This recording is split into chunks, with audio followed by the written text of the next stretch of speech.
Hi friends, இன்றைக்கி Spanish omelette எப்படி செய்கிறதுன்னு பார்க்கலாம். அதுக்கு 2 உருளைக்கிழங்கு எடுத்து மீடியம் சைஸில் நறுக்கிக்கிடலாம்.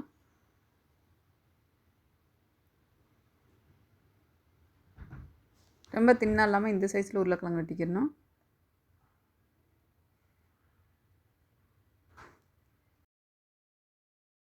ஃப்ரை பேனில் 2 டேபிள் ஸ்பூன் கடலெண்ணெய் சேர்த்துக்கிடலாம்.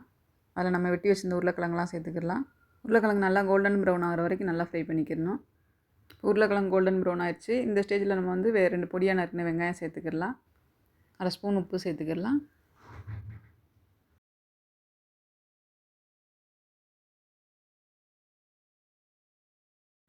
ஒரு டீஸ்பூன் மிளகுத்தூள் சேர்த்துக்கிடலாம்.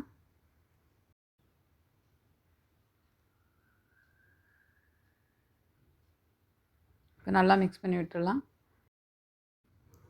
வெங்காயத்தை நல்லா கண்ணாடி பதம் வர வரைய வதக்கினா போதும்.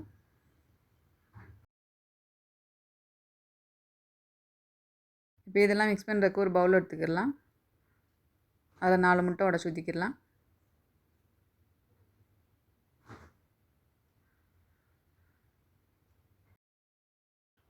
அது கூடவே ஒரு கைப்பிடி அளவு கொத்தமல்லி தழை, கொஞ்சம் கருவேப்பிலை, ஒரு பச்சை மிளகாய் பொடியை நறுக்குனது சேர்த்துக்கிடலாம். ஒரு ஸ்பூன் மிளகு ஜீரகத்தூள் சேர்த்துக்கிடலாம்.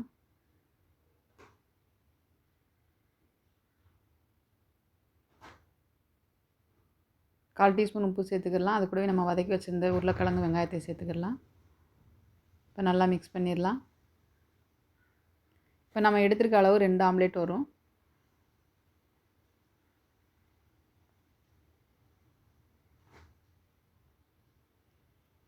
நல்லா ஸ்ப்ரெட் பண்ணி விட்டு வேக விட்டுடலாம். மீடியம் ஃப்ளேமில் வச்சு வேக விடலாம்.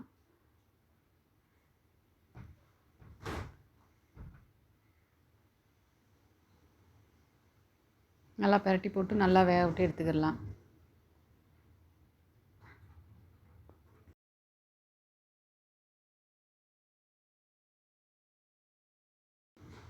இப்போ அந்த பீஸை வெட்டி காமிக்கிறேன், எப்படி இருக்குன்னு பாருங்கள். இவ்வளோ திக்னஸ் ஊற்றினா போதும், நல்லா வெந்திருக்கும். அவ்வளோதாங்க, ஸ்பானிஷ் ஆம்லெட் ரெடி ஆயிடுச்சு. இதே மாதிரி நீங்களும் செஞ்சு பாருங்கள், உங்களுக்கும் பிடிக்கும். இந்த வீடியோ உங்களுக்கு யூஸ்ஃபுல்லாக இருந்துச்சுன்னா லைக் பண்ணுங்கள், நம்ம சேனலை சப்ஸ்கிரைப் பண்ணுங்கள். தேங்க்ஸ் ஃபார் வாட்சிங்.